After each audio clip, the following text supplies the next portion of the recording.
Hello, my friend. This is Kaji Joel Rana in front of you, an assistant English teacher of Joynagar Bazar Haji Box High School, Sunamganj Sodor, Sunamganj. I hope you are all well by the grace of Almighty Allah. I am also fit and fantastic by the grace of Almighty Allah. Today, I am going to make a video uh, on a parts of speech which is noun because recently I have studied uh, suffix prefix to my SSC level students, and I have seen that they were unable to identify which is noun and which is pronoun.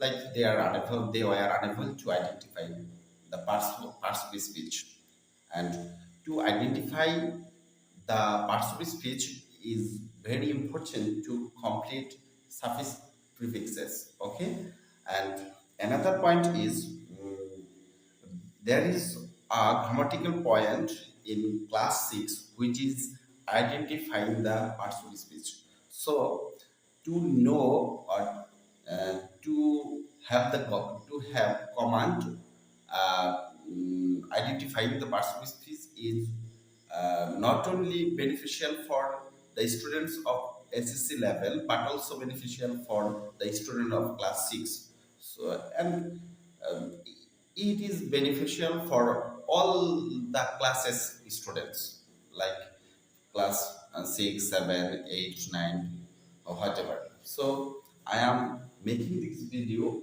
regarding this matter. Please pardon me if I do any mistakes. If I do any mistake, okay. So you can see I have written the grammatical point of passive speech which is noun.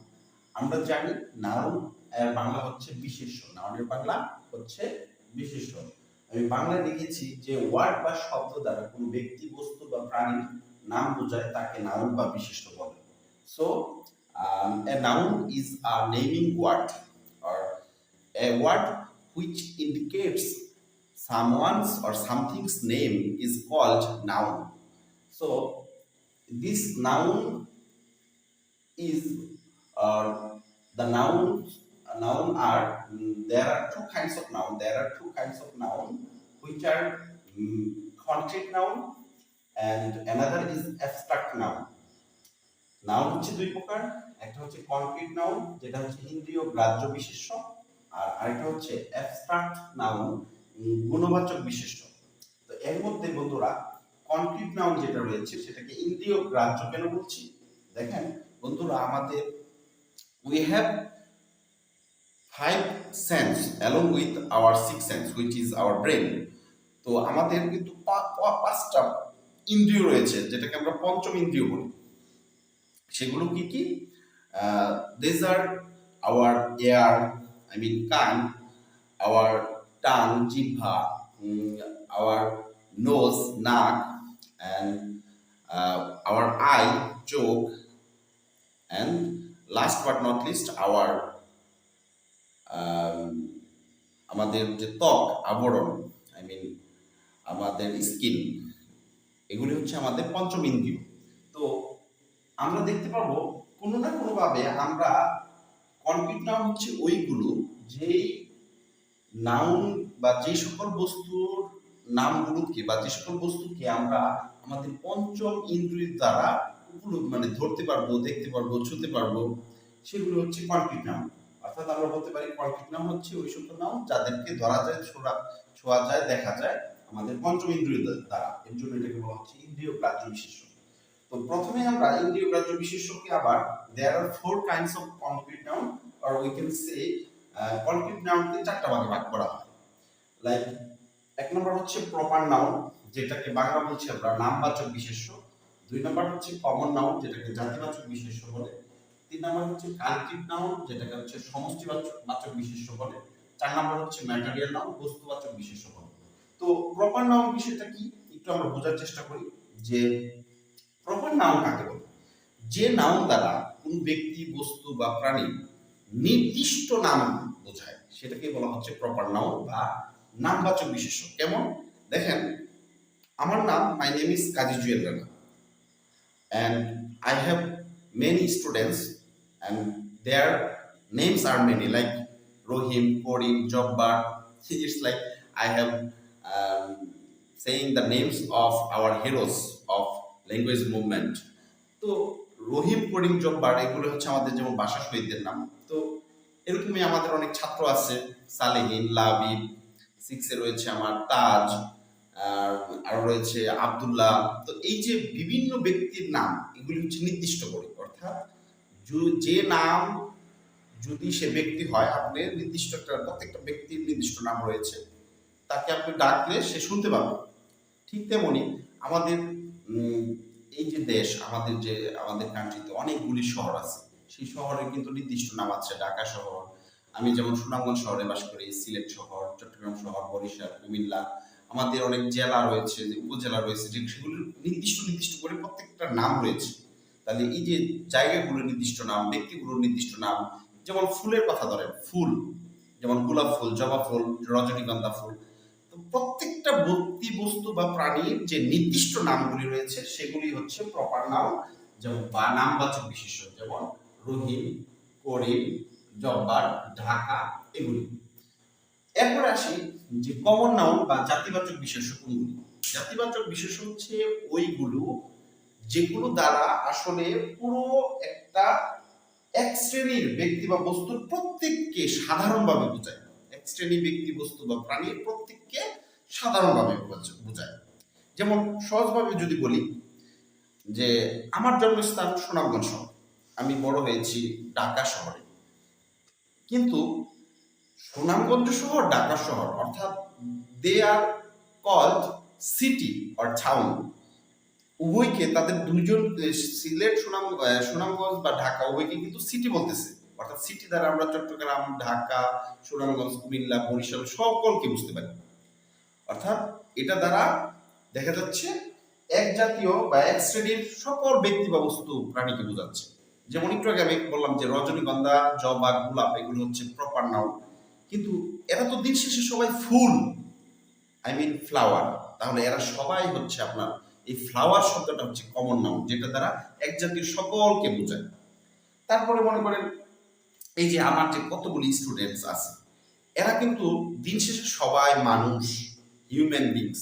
তার এই যে human, যেটা দ্বারা রহিম, করিম, জব্বার, ছেলে মেয়ে উভয় সবাইকে বোঝাচ্ছে, তাহলে এটাই হচ্ছে আমাদের জাতিবাচক বিশেষ্য বা কমন নাউন, যা দ্বারা সকলকে বোঝায়। অর্থাৎ যে নাউন বা ওয়ার্ড দ্বারা এক জাতীয় শ্রেণীর সকল ব্যক্তি, বস্তু, প্রাণীকে বোঝাচ্ছে, সেটাই হচ্ছে কমন নাউন বা জাতিবাচক বিশেষ্য। অপরদিকে আসি আমরা কালেকটিভ নাউন বা সমষ্টিবাচক বিশেষ্যটা কি।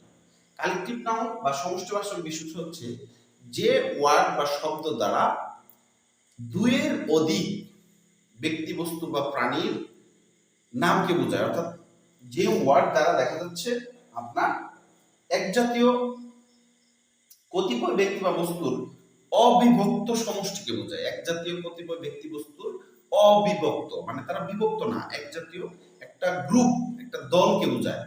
যেমন আমি যদি কয়েকটা জিনিস লিখি বন্ধুরা, দেখেন, সেটা হচ্ছে যেমন জুরি। জুরি মানে হচ্ছে বিচারক মণ্ডলী। জুরি মানে কি? বিচারক মণ্ডলী। তাহলে এই বিচারক মণ্ডলী তো অবশ্যই একজনকে নিয়ে হয় না, অনেক মানুষ পরিমাণ নিয়ে হয়। তাহলে এটা হচ্ছে একটা কালেকটিভ নাউন, অর্থাৎ সমষ্টিবাচক, এক জাতীয় মানে কতিপয় ব্যক্তি, বস্তু বা প্রাণীর অবিভক্ত সমষ্টিকে বোঝাবে, সেটাই হচ্ছে আপনার কালেকটিভ নাউন। যেমন আপনি আর্মি যদি চিন্তা করেন, আর্মি, তাহলে আর্মি দ্বারা কি বোঝা যাচ্ছে? সেনাবাহিনী। অবশ্যই সেনাবাহিনী একজনকে নিয়ে গঠিত না, অনেকজনকে নিয়ে গঠিত। এরপর আপনার রয়েছে নেভি। নেভি মানে কি? বৈমানিক, এই নৌসেনা। নৌসেনা দ্বারা সকল নৌসেনাকে বোঝাচ্ছে। ঠিক তেমন আমাদের রয়েছে এয়ারফোর্স, বিমান বাহিনী। এয়ারফোর্স, বিমান বাহিনী। তারপরে আমাদেরকে, যেমন আমি আরেকটা বলছি আপনাকে, ক্যাটল। ক্যাটল, ক্যাটল মানে কি? গরুর পাল। ক্যাটল মানে হচ্ছে কি? গরুর পাল। ক্যাটল হচ্ছে গরুর পাল। তাহলে গরুর পালে তো অবশ্যই একটা গরু থাকে না, অনেকগুলো গরু থাকে। তাহলে অনেকগুলোর সমষ্টিকে বলতেছে ক্যাটল। ঠিক তেমনি আপনার যদি মনে করেন আরো রয়েছে flock of sheep. Flock of sheep, flock of sheep. Sheep মানে হচ্ছে ভেড়া। সেটা কি ভেড়া। এখন ফ্লক মানে হচ্ছে বেড়ার পাল বা বেড়ার দল, বেড়ার পাল বা বেড়ার দল, দল বা পাল, বেড়ার পাল। তাহলে এই যে বেড়ার পাল, অনেকগুলো বেড়া মিলেই তো বেড়ার দল বা বেড়ার পাল হচ্ছে, এটা হচ্ছে কি একটা কালেকটিভ নাউন। আবার আপনি মনে করেন যে কেউ লিখলো টিম, টিম, একটা টিম যদি চিন্তা করে দেখেন তো, টিম কি একজনে হয়? কমপক্ষে দুইজন লাগবে একটা টিম গঠন করতে গেলে, অর্থাৎ দুই বা ততোধিক ব্যক্তির সমষ্টি মিলে একটা টিম হয়, এর জন্য টিম একটা হচ্ছে কালেকটিভ নাউন। তারপরে সাপোজ মনে করেন ক্লাস, এই যে আমরা ক্লাসে আসি, তো এই যে ক্লাস, যে শ্রেণী, ক্লাসে কি একজন থাকে? অবশ্যই একাধিক ব্যক্তি থাকে। তাহলে আমরা বলতে পারি ক্লাস একটা হচ্ছে কি আপনার কালেকটিভ নাউন। অপরদিকে হচ্ছে যেমন গ্রুপ, গ্রুপ মানে হচ্ছে দল, তাহলে এটা হচ্ছে কি একটা কালেকটিভ নাউন। অর্থাৎ সহজ ভাষায় বলতে পারি যে ওয়ার্ড বা যে নাউন দ্বারা কতিপয় ব্যক্তিবস্তু বা প্রাণীর অবিভক্ত সমষ্টিকে বোঝায় সেটাই হচ্ছে কালেকটিভ নাউন বা সমষ্টিবাচক বিশেষ্য। আশা করি আপনারা বুঝতে পারছেন। এরপরে আমরা আসি, আপনারা দেখেন, আমরা আসি বস্তুবাচক বিশেষ্য বা ম্যাটেরিয়াল নাউন। বস্তুবাচক বিশেষ্য বা ম্যাটেরিয়াল নাউনটা কি? দেখেন, এখানে বলা হচ্ছে যে নাউন কোনো পদার্থের সমুদয় অংশকে, কোনো পদার্থের সমুদয় অংশকে অখণ্ডভাবে বোঝাবে, অর্থাৎ আলাদা আলাদা খণ্ড করে বোঝাবে না, অখণ্ড অংশকে। এখানে আমি কয়েকটা কথা বলি যে অখণ্ড অংশকে বোঝাবে, অখণ্ড অংশ, অখণ্ড হবে। দুই, যাকে গণনা করা যাবে না, যাকে গণনা করা যায়, গণনা করা যায় না, যাকে গণনা করা যায় না। তিন, যা থেকে কোনো কিছু উৎপন্ন হয়, যা থেকে, যা থেকে কোনো কিছু, কোনো কিছু উৎপন্ন হয়, উৎপন্ন হয়।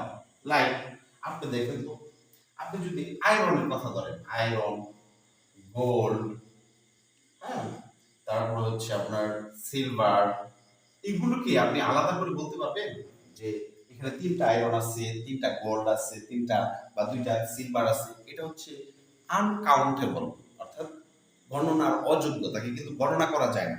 গোল্ড, আয়রন, এগুলিকে আপনি সমুদ্রে একটা অখণ্ড অংশ বলতে পারেন, যেতটুকু আছে এই পরিমাণ আছে, ওই পরিমাণ আছে, কিন্তু গণনা করার কিন্তু কোনো সুযোগ নাই। এবং আরো রয়েছে, সাপোজ মনে করেন আপনি মিল্ক, দুধ, মিল্ক, এটাকে আপনি গণনা করতে পারবেন না। ওয়াটার, এগুলিকে গণনা করতে পারবেন না। উড, কাঠ, এটাকে গণনা করতে পারবেন না।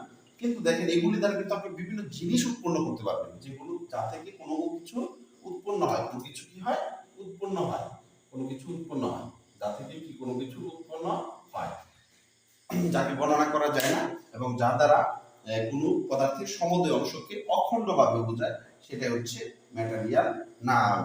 আর মনে রাখা যাবে, একে শুধু পরিমাপ করা যায়, একে কি করা যায়, শুধু পরিমাপ করা যায়, পরিমাপ করা যায়, পরিমাপ করা যায়, গণনা করা যায় না, পরিমাপ করা যায়, গণনা করা যায় না।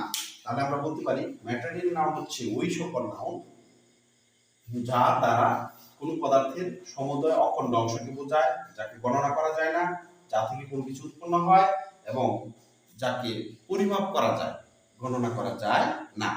যেমন iron, gold, silver, milk, water, wood, এগুলো হচ্ছে আপনার ম্যাটেরিয়াল নাউন। এগুলো দিয়ে কিন্তু এখন আমাদের উড, উড মানে কাঠ, এবং কাঠ দিয়ে চেয়ার টেবিল করলেন, এগুলো কিন্তু বস্তুবাচক না।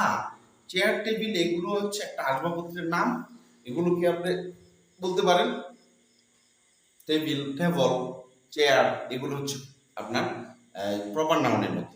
যে আবার চেয়ার, অনেক ধরনের চেয়ার হয়, সেই ক্ষেত্রে আমরা কমন নাউন বলতে পারি।